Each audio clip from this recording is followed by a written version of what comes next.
안녕하세요. 토요일 미스테리 디바달리아입니다. 여기 사진 속 사람들은 백색증을 가지고 태어난 사람들입니다.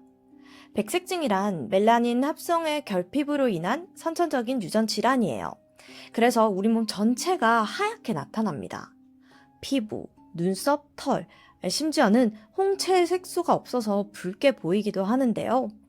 이 백색증을 가진 사람은 평소 굉장히 조심해야만 합니다. 햇빛에 노출되면 피부암에 걸릴 수가 있어서 선크림을 듬뿍듬뿍 발라줘야 하고요. 더운 날은 긴 옷 입어야지, 선글라스 쓰고 눈 보호해야지. 신경 쓸 게 정말 한두 가지가 아니에요. 그런데 더 문제가 있어요. 이렇게 신체에 신경 써야 될 것도 너무나도 많은데 아프리카에서는 최대한 집 밖에 나오지 않고 없는 듯 살아야 합니다. 왜냐고요? 죽을 수도 있거든요. 아프리카에서는 지금 어떤 일이 벌어지고 있는지 바로 시작해 볼게요. 여러분은 무속신앙 믿으시나요? 점이나 사주 같은 걸 믿지 않는다는 사람도 있지만 자신의 현재와 미래를 잘 진단하고 역경을 잘 헤쳐나가시는 분들도 분명 계시죠. 근데 이런 무속신앙이 그냥 점만 봐주는 게 아니라 무려 의사 역할까지 한다면 믿으시겠어요? 몇몇 국가에서는 주술인이 그렇게 한대요. 어디가 그러냐고요? 바로 아프리카의 빈민국들이 그런데요. 주로 말라위, 잠비아나 탄자니아 같은 나라가 대표적이죠. 요즘 세상에 이게 다 무슨 말인가 싶으실 텐데 이게 다 이유가 있습니다. 예를 들어 아프리카 동부에 위치한 탄자니아는 GDP가 한국의 4% 정도밖에 안 되는 빈곤국 중 하나예요. 그래서 많은 국민들이 가난에 고통받고 있고 병원이나 경찰서, 학교 같은 시설도 많이 부족한 게 현실이죠. 사정이 이렇다 보니 어디 아프더라도 병원을 간다는 건 이건 정말 꿈도 못 꾸는 거예요. 결국 탄자니아 사람들은 주술사에게 갑니다. 이렇게 화려한 외형으로 주술은 물론 의사 역할까지 하는 주술사들을 영어로는 위치 닥터라고 부르는데요. 예전부터 탄자니아 사람들은 이 주술사에게 나 여기 아프다. 우리 애가 아픈데 어떻게 하면 되냐. 이렇게 건강 상담이나 치료를 받아왔다고 해요. 심지어 지금까지도요.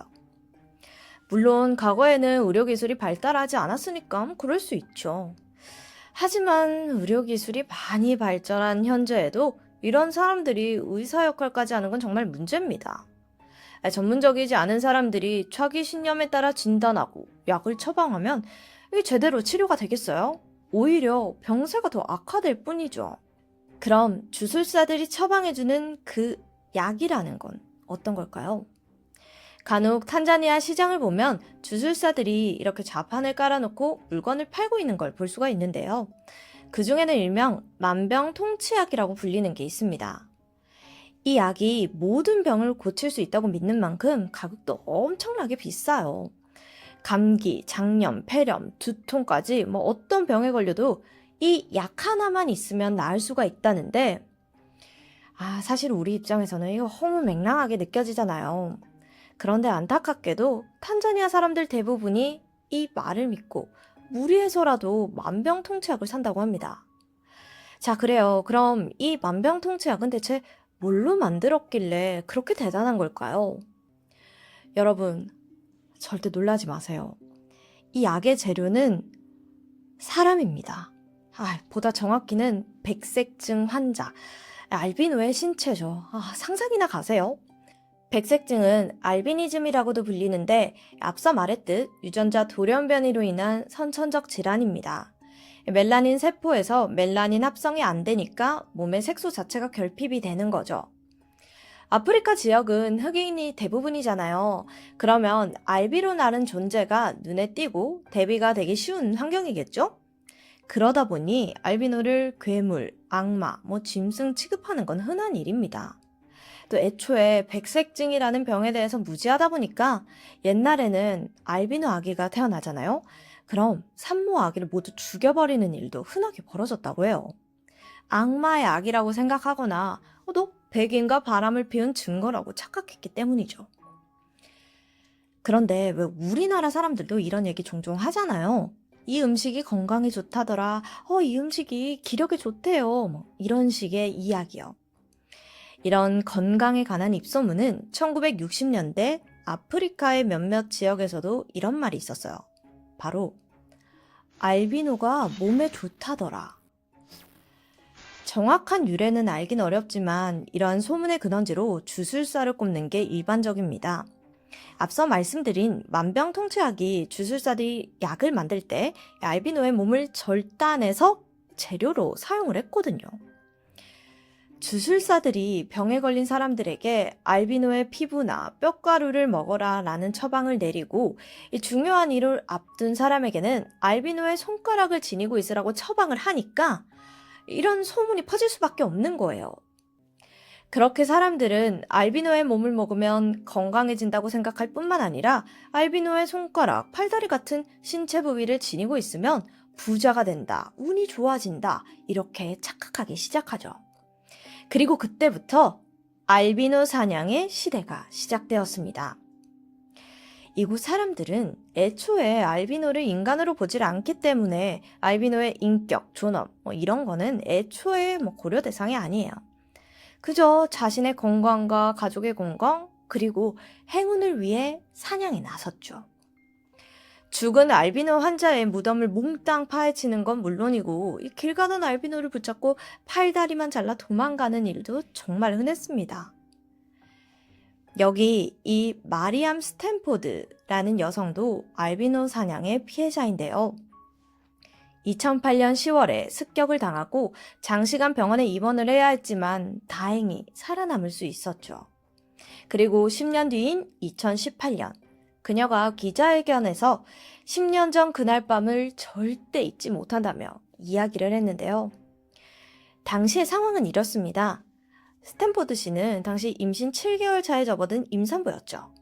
2살배기 아들과 함께 잠자리에 들었는데 갑자기 인기척이 느껴지죠? 눈을 떠보니까 무려 4명의 남자가 침실로 들어와 있었습니다. 둘러싸고 있었던 거예요. 너무 무섭잖아요. 그래서 막 도망가려고 했는데 그중 한 명이 그녀의 몸 위에 올라탔고 손도끼로 오른팔을 잘라버렸어요. 이건 정말 순식간에 벌어진 일이었습니다. 스탠포드 씨는 비명을 막 지르고 필사적으로 저항했지만 소용이 없었습니다. 팔을 자른 그 남자는 그녀의 오른팔을 다른 남자에게 툭 던지고는 태연히 왼쪽 팔도 잘라버렸죠. 당시 고작 2살밖에 안 된 그녀의 아들은 이 모든 상황을 다 지켜봤고 자신도 그 충격으로 뱃속 아기를 떠나보내야 했어요. 그리고 지금은 미국에서 지원받은 의수를 달고 생활하고 있죠. 놀라운 건 스탠포드 씨를 공격한 4명 중에 그녀의 이웃집에 사는 남성과 주술사가 포함이 되어 있었습니다. 사실 주술사가 직접 알비노 사냥에 나서는 건 흔하지가 않아요. 근데 알비노 신체로 만든 이 만병통치약이 비싼 값에 팔리고 있으니 재료 찾기에 혈안이 된 거죠. 자신도 함께 사냥을 하면 훨씬 값을 많이 남길 수가 있잖아요. 그래서 이 케이스처럼 주술사 중 몇 명은 공범 몇 명을 매수해서 함께 사냥에 나서는 경우도 정말 많았다고 합니다. 앞서 말했듯 보수가 높으니까 아예 알비노 사냥을 직업으로 삼는 사람도 있을 정도래요. 참고로 암시장에서 알비노 한 명당 거래되는 금액은 8천만 원이라고 합니다. 여기서 정말 안타까운 건 부모가 알비노 자녀를 사냥꾼에게 파는 그런 사례도 끊임없이 보고되고 있다고 하죠. 게다가 나라를 이끌어야 하는 정치인들마저 알비노가 행운을 가져다 준다는 미신을 믿고 있어서 지금도 선거철이 되면 알비노 사냥이 갑자기 많아집니다. 때문에 탄자니아는 이때만 되면 알비노 환자들을 서쪽 국가들로 대피시킬 정도라고 해요. 정치인, 엘리트 계층마저 이 모양 이 꼴이니 이 상황이 바뀔 리가 없죠. 사정이 이렇다 보니 태어난 아기가 알비노라는 사실을 알게 되잖아요. 그럼 아이를 그냥 죽이는 부모들도 있습니다. 아이가 앞으로 겪게 될 일을 생각하면 그냥 지금 죽는 게 낫다고 생각을 한 거죠. 조금 여유가 있는 집안에서는 아예 알비노 어린이들만 생활하는 기숙학교가 있거든요. 그쪽으로 보내기도 하고요. 학비가 비싸기는 해도 24시간 내내 철통 보안 속에서 생활하니까 자기 몸을 스스로 지킬 수 있을 때까지 안전하게 성장을 할 수 있습니다. 그럼 알비노가 아닌 사람들은 안전할까요? 그렇지도 않아요. 이 사진 속 주인공은 탄자니아에 살던 5살 어린이 굴럭 움프갈입니다. 워낙 똘똘하고 활발해서 이웃들에게 많이 사랑받는 아이였죠. 아직 5살밖에 안 됐는데도 막 커서 자기가 의사 돼서 사람들을 많이 치료하고 싶다고 할 정도로 따뜻한 마음씨를 가진 소년이었어요. 부모님은 그런 아들이 너무 대견하고 예뻐서 어쩔 줄 몰라 했죠. 그러던 어느 날 행복했던 가정을 산산이 깨부수는 사건이 발생합니다. 아들 굴럭군이 실종된 겁니다. 끔찍히 아끼던 아들이 사라지자 움프갈씨 부부는 완전 패닉에 빠졌죠. 경찰에 연락도 해보고 이웃들과 함께 주변을 샅샅이 찾아보았지만 어디에도 아들의 흔적은 찾아볼 수가 없었습니다. 아니, 고작 이 5살밖에 안 된 어린아이가 대체 어디로 간 건지 제발 아들이 어딘가에 있기를 무사히 바랄 뿐이었죠. 하지만 상황은 기대한 대로 흘러가지 못했어요. 경찰로부터 아이의 시신을 찾은 것 같다는 연락이 온 겁니다. 남편 움프갈 씨는 한 걸음에 시신이 있는 곳으로 달려왔는데 눈앞에 놓인 풍경을 보고 그대로 얼어붙고 말았습니다. 그곳에는 10구 정도의 시신이 놓여 있었는데 몽땅 어린 아이였던 거예요. 누군가가 일부러 어린이만 노리고 범죄를 저질렀던 겁니다. 움프갈 씨는 그 많은 시신 중에 자기 아들을 바로 알아봤어요. 시신이 내내 땅에 묻혀있기 때문에 얼굴을 알아보기가 좀 쉽진 않았지만 시선을 내려 이 조그마한 발톱을 보자마자 곧바로 내 아이라는 걸 알아차릴 수가 있었죠. 너무나 보고 싶었던 아들의 모습은 처참하기 그지없었습니다. 장기가 모두 적출되어서 갈비뼈가 훤히 드러나 있었고요. 다른 아이들도 귀나 발가락, 손가락, 또 장기 같은 신체의 일부가 사라져 있었어요. 이 충격적인 사건에 대한 수사가 바로 진행이 되었고 얼마 뒤 무려 65명의 주술사가 붙잡혔죠. 이들은 모두 어린아이를 살해하고 귀, 손, 발가락을 절단하거나 아니면 다른 사람이 절단한 것을 구매했다고 합니다. 그렇게 잘려나간 어린아이들의 신체는 약으로 만들어지거나 부적으로 제작이 되었고 주술행위를 할 때 쓰이기도 했어요. 아이들을 죽이고 이 필요한 부분만 잘라낸 다음에 그냥 땅에 묻어버린 거죠. 탄자니아 정부는 워낙 긴 시간 동안 국제적인 비난을 받아와서 그런지 이 사건에 대한 자세한 경위를 발표하지 않았습니다. 그래서 피해를 당한 10명의 어린이들 중에 알비노가 있었는지 없었는지는 밝혀지지 않았죠. 하지만 굴럭군의 사건은 알비노가 아닌 어린이가 사냥의 대상이 되었다는 사실만으로 탄자니아 사회에 충격을 안겨주기 충분했습니다. 사냥꾼들의 타깃이 알비노에 한정되지 않는다면 언제, 어디서, 누가 피해를 입을지 모르는 거니까요. 그리고 이건 제 개인적인 추측인데요. 굴럭군의 장기가 없어졌다고 했잖아요. 이게 어쩌면 알비노의 장기라고 속여서 팔기 위해서 그런 게 아닐까 하는 생각도 듭니다. 정부에서 단속을 강화하고 알비노들의 경계가 심해지니까 사냥이 어려워지잖아요. 그러니까 알비노가 아닌 사람을 죽이고 장기만 적출해내서 알비노 거라고 꾸몄을 가능성도 있는 거죠. 장기만 가지고는 알비노인지 아닌지는 구분할 수가 없으니까요. 어쨌든 이 모든 문제의 원흉이 주술사인 건 분명합니다. 일부 선진국과 유엔은 긴 시간 동안 아프리카 주술사의 활동을 막아서 알비노 사냥을 멈추게 해야 된다고 주장을 해왔죠. 그 덕에 몇몇 정부가 단속에 나서기는 했습니다. 주술사들에게 의료행위를 계속하고 싶으면 자격증 따야 된다라고 경고했고 종교계의 협력도 요청했죠. 특히 피해 규모가 가장 큰 탄자니아의 경우에는 대통령이 직접 나서기도 했어요. 2015년에 자카야 키크베테 전 대통령은 알비노 사람들에 관한 미신은 완전히 틀린 거다. 이 문제를 완전히 해결하기 위해 노력하겠다고 공개적으로 발언했죠. 알비노 당사자가 장애인 담당 차관으로 임명이 되기도 했고요. 하지만 사람들은 아직도 여전히 주술사를 맹신하고 있습니다. 오히려 국가 단속을 피한 사냥꾼들이 케냐 같은 이웃나라로 알비노 사냥을 하러 가서 피해 범위만 더 커지고 있죠. 애초에 사람들이 가난해서 병원에 못 가고 주술사한테 의지하는 건데 단속하고 기자회견을 한다고 해서 사람들의 마음이 바뀌겠어요? 국제사회는 사지가 절단된 알비노 피해자들에게 의족, 의술을 지원하거나 알비노 학교에 선크림을 기부하는 구호 활동이 벌어지고 있습니다. 앞서 말한 마리암 스탠포드 씨도 이런 지원을 받은 사람 중 한 명이었죠. 지금은 수의사용법에 잘 적응했고 옷 만드는 공장에서 일도 하고 있다고 합니다. 이렇게 강인하게 역경을 이겨낸 그녀의 삶은 그 존재 자체로 희망입니다. 하지만 이런 노력에도 근본적인 상황은 크게 달라지지 않은 것도 사실이죠. 여전히 집 밖으로 한 발짝도 나가지 않거나 하루하루 공포 속에서 살아가야 하는 알비노가 너무나도 많으니까요.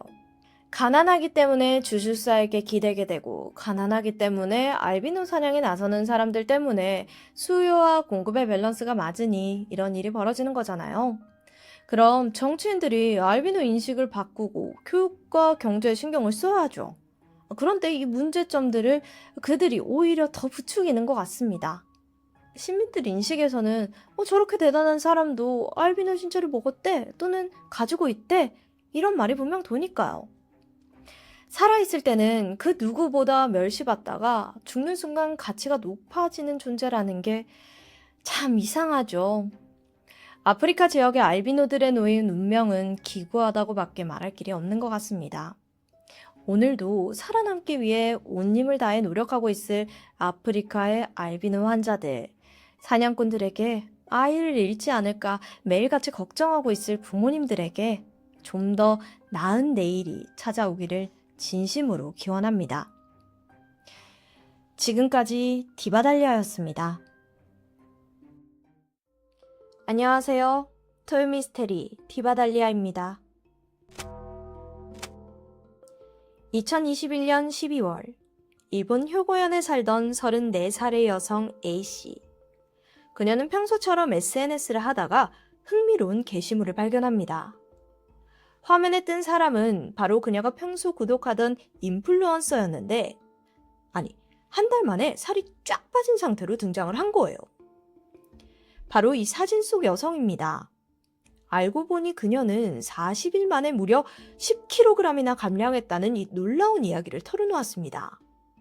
그런데 그게 단순히 운동과 식이요법은 아니었죠. 그 비법은 바로 다이어트 젤리. 단기간에 젤리로 살을 뺐다는 게 알려지면서 제품명을 묻는 사람들의 문의가 빗발쳤습니다. 그리고 며칠 후에는 인플루언서가 라이브 방송까지 하면서 다이어트 젤리 공구를 진행했습니다. SNS 공구에 대해서는 많은 분들이 아시겠지만 사람들을 모은 다음 시장가보다 물건을 다소 저렴하게 구매하는 방식을 말하죠. 사람들은 너도 나도 이 다이어트 젤리 공구에 참여했고 A씨도 그중 한 명이었습니다. 다이어트. 현대인의 숙명이라고 불릴 정도로 많은 사람들의 관심 분야입니다. 그만큼 다이어트에 도움된다는 제품들도 정말 다양한데요. 병원에서 정식으로 처방받아야 할 약물부터 누구나 손쉽게 구할 수 있는 건강보조제, 저칼로리 다이어트 간식에다가 특히나 다이어트 식품에 대한 인기는 날이 가면 갈수록 높아지고 있습니다. 아무래도 약보다는 건강면에서 안전하다는 생각인 것 같아요. 다이어트 젤리도 그중 하나였습니다. 휴대하기 편한 스틱 형태로 되어 있는데 말 그대로 한입거리인 이 간식이 살도 빼준다니 정말 난리가 났죠. 이 제품의 정식 이름은 디톡스렛 젤리. 초콜릿 맛과 샐러리 맛 두 종류가 있고 이름의 뜻을 정확하게 알긴 어려운데 디톡스 젤리라는 의미로 추정됩니다. 어쨌든 이 제품은 일본에서 만든 건 아니었습니다. 베트남에서 수입이 된 건데요. 맨 위쪽에 파르마 꿔간이라고 제조사의 이름이 적혀 있는데 우리말로 약과간 제약 정도로 해석해 볼 수 있겠습니다. 한 상자에는 젤리가 15개가 들어있는데 두 상자 패키지에 약 9만 원 정도입니다. 개당 3,000원 꼴인데요. 다소 저렴하진 않죠. 그런데 워낙 인플루언서가 직접 그 효과를 보증했고 또 제약회사 제품이라는 신뢰도까지 더해지니까 그야말로 인기는 어마어마했습니다. 물론 A씨도 그 큰 기대를 품고 젤리를 주문하게 됩니다. 며칠 후 드디어 이 젤리가 도착했는데 막상 제품을 받고 보니까 조금 엉성한 부분이 있었던 거예요. 제품명 아래에 맛있고 차갑고 아삭아삭이라는 다소 어색한 일본어가 적혀져 있는데 제품 수량을 설명하는 일본어조차 번역이 영 엉성했습니다. 하지만 A씨는 수입 제품이니 그렇겠지 생각하며 대수롭지 않게 생각하죠. 박스 안에는 보증서 같은 것이 들어있었습니다. 천연 유래 성분으로 되어 있고 하루에 한 포를 먹으면 5kg에서 15kg까지 감량할 수 있다는 문구도 함께요. 그 밖에 별다른 주의사항 같은 건 없었습니다. A씨는 즉각 젤리를 하나 까서 입에 털어 넣었습니다. 맛이 조금 낯설기는 했지만 확실히 달달하고 말랑말랑하니 먹기는 어렵지 않았습니다. 하지만 문제는 얼마 후에 발생합니다. 갑자기 A씨가 몸에 이상을 느낀 것입니다. 속이 미친 듯이 울렁거렸고 머리도 어지럽고 식은땀이 줄줄 나는 거예요. A씨는 털썩 그 자리에 주저앉아서 한동안 움직이지 못했고 결국 그렇게 몇 시간을 몸져 누워있게 됩니다. 아니 처음에는 기분 탓이겠거니 생각했어요. 그리고 여전히 계속해서 그 다이어트 젤리를 먹었습니다. 하지만 이상하게도 이 젤리를 먹은 날에는 일상생활을 할 수 없을 정도의 컨디션이 엉망이었습니다. A씨는 혹시나 하는 마음에 자신과 같은 증상이 있는지 인터넷에 검색을 하게 되는데 충격적인 경험담이 줄줄이 등장합니다. 다들 해당 다이어트 젤리를 먹고 끔찍한 부작용을 겪은 사람들이었죠. 오늘은 미열이 있다. 한 달 가까이 컨디션이 좋지 않다. 아니 살이 3.5kg나 빠지긴 했는데 머리카락이 한 뭉텅이씩 빠진다. 나 오늘 이거 먹고 쓰러졌다. 그중 일본 미야자키현에 사는 B씨 또한 증상을 호소했습니다. 그녀 또한 2021년 12월부터 젤리를 먹기 시작했는데 22년 5월경부터 팔에 붉은 발진과 물집이 잡히면서 알레르기 증상을 보였습니다. 결국 그녀는 지역 보건소를 찾았고 원인 모를 알레르기 판정을 받았습니다. 당시 일본 보건부는 심상치 않음을 눈치채고 있었는데요. 2021년 여름부터 전국적으로 유사한 사례가 계속해서 보고되고 있기 때문이었어요. 환자들에게는 공통점이 있는데 피해자는 대부분 20대에서 30대 여성이었고 증상은 다양했죠. 조사를 거듭하던 보건부는 결국 이들이 디톡스렛 젤리를 섭취했다는 사실을 알아냈습니다. 그리고 즉각 해당 제품을 수거해서 검사를 진행했는데 상상도 못할 충격적인 사실이 드러납니다. 젤리 한 포당 시프트라민 성분이 약 22mg 검출된 것이었습니다. 시프트라민, 이건 비만 치료에 사용되는 약물인데 중추신경을 작용해서 식욕 억제를 유발하는 것입니다. 1997년 미국에서 승인된 이후 본격적으로 사용되었죠.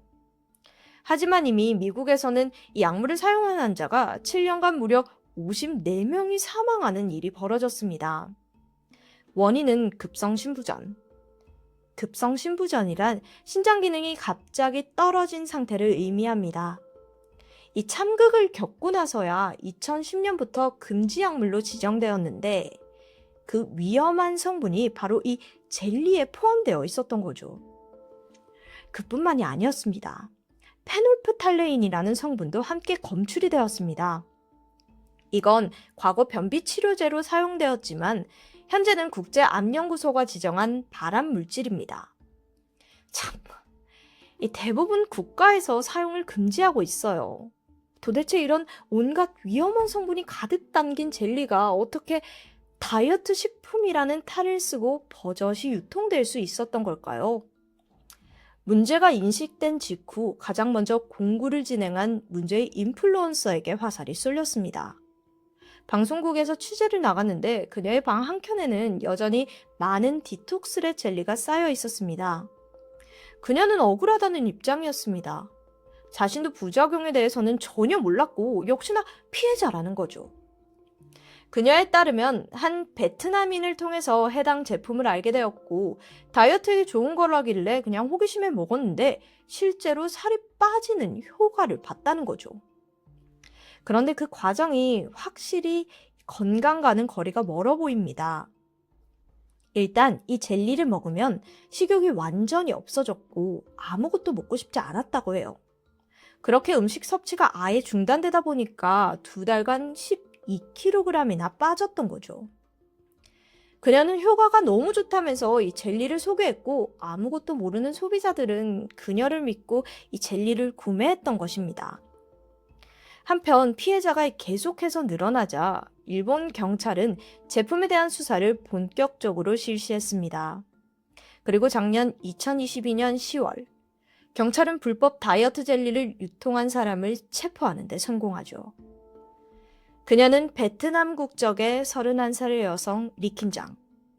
리킴장은 SNS를 통해 화려한 라이프 스타일을 자랑하면서 동시에 다이어트 젤리를 적극 홍보해 왔습니다. 2021년 12월부터 22년 8월까지 9개월 동안 이 엄청나게 많은 양의 젤리를 팔았고요.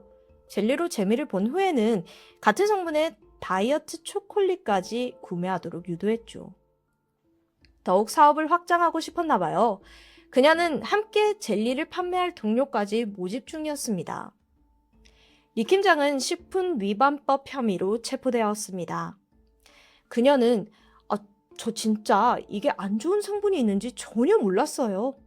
라며 변명하지만 어쩐지 그녀의 주장에는 의구심이 들었습니다. 그 이유는 다이어트 젤리를 판매할 당시 한 구매자가 효과에 대해서 묻자 그녀는 이렇게 대답했기 때문인데요. 이게 좀 살이 빠지긴 하는데 네 머릿결이랑 그리고 피부가 너덜너덜해질 각오는 해야 돼. 부작용을 알고 있음에도 가볍게 여겼던 거죠. 한편 일본 한 탐사 프로그램에서는 이 사태를 심각하게 인지하고 있었습니다. 보니까 리킴장은 사실 유통만 한 거고 실질적으로 베트남에서부터 젤리를 제조하고 수출하고 있는 진짜 우두머리가 있을 거라 예상했죠. 그래서 취재진이 젤리 상자에 적힌 제조사의 주소를 찾아갔지만 공장은 이미 폐쇄된 상태. 결국 끈질긴 취재 끝에 보스라고 불리는 또 다른 여성의 존재를 알아내긴 합니다. 이후 보스의 부모님 집에도 계속해서 찾아가고 연락을 시도했습니다. 그 결과 마침내 그녀에게서 답장이 도착했는데 이 내용이 너네 일본인은 바보야. 반성은커녕 피해자들을 조롱하는 듯한 모습에 황당하기만 했죠. 한편 일본 보건부는 추가적인 피해자들을 막기 위해 아예 제품명을 대중에게 공개했습니다. 그리고 만약 이 젤리를 접하게 되면 절대 섭취하지 말 것을 경고했죠. 보건부는 제품이 SNS를 통해서 개인 간의 거래가 되었다는 점 때문에 정부가 유통망을 정확하게 파악할 수도 없고 또 피해자가 얼마나 있는지, 시중에 얼마만큼 제품이 남아있는지도 파악하기 힘들다고 밝혔습니다. 사실 이게 남의 이야기만은 아닙니다. 과거 한국에서도 비슷한 일이 있었죠. 바로 한 다이어트 차가 판매 중단되었다는 사건이요. 제품의 이름은 바이엔티입니다. 공교롭게도 이것도 베트남에서 제조된 상품이네요. 영지버섯과 녹차, 인삼 같은 천연 성분이 들어간 건강차라며 아름아름 소문을 탔는데요. 그러다 뒤늦게 무서운 사실이 밝혀집니다. 바로 식품위생법상 유해물질로 규정된 시프트라민과 페놀프탈레인이 함유되어 있었다는 것. 문제의 다이어트 젤리와 같은 성분입니다. 건강차로 알고 있었던 이 제품이 알고 보니 바람차였던 거죠. 당시 경찰은 바이엔티를 불법으로 들어와서 판매했던 일당 15명을 검거하는 데 성공합니다. 이들은 바이엔티를 식약처 정식 수입 검사를 거치지 않고 다른 용도로 신고한 후 판매한 것으로 드러났습니다. 그 후 오픈마켓과 블로그 등을 통해서 유통시켰고요. 그렇게 이들이 판매한 바람 다이어트 차의 수는 1,253개, 판매가 기준으로는 2억 5,800여만 원에 달합니다. 한국과 일본, 두 나라 모두 사람이 먹는 식품에 대한 엄격한 기준치와 안전제도가 존재하지만 결국엔 이 사건으로 인해 허점이 여실히 드러났습니다. 게다가 소위 요즘 유행하는 공구나 인플루언서의 마켓으로 판매되는 경우가 많다 보니까 식약처의 감시를 피한 사각지대에서 이번 사건이 벌어진 것입니다. 요즘은 먹을 것이 넘쳐나는 시대입니다. 누구나 여러 유통 경로로 손쉽게 각종 음식이나 건강보조식품 등을 접할 수 있는데요. 그렇다고 무작정 유명한 사람이 추천해서 효과가 좋다는 입소문만 믿을 수 있을까요? 이젠 소비자들이 좀 더 깐깐한 기준을 가져야 한다고 생각합니다. 그리고 무엇보다도 인간적으로 먹을 것으로 장난치진 않았으면 좋겠습니다. 지금까지 토요미스테리 디바달리아였습니다.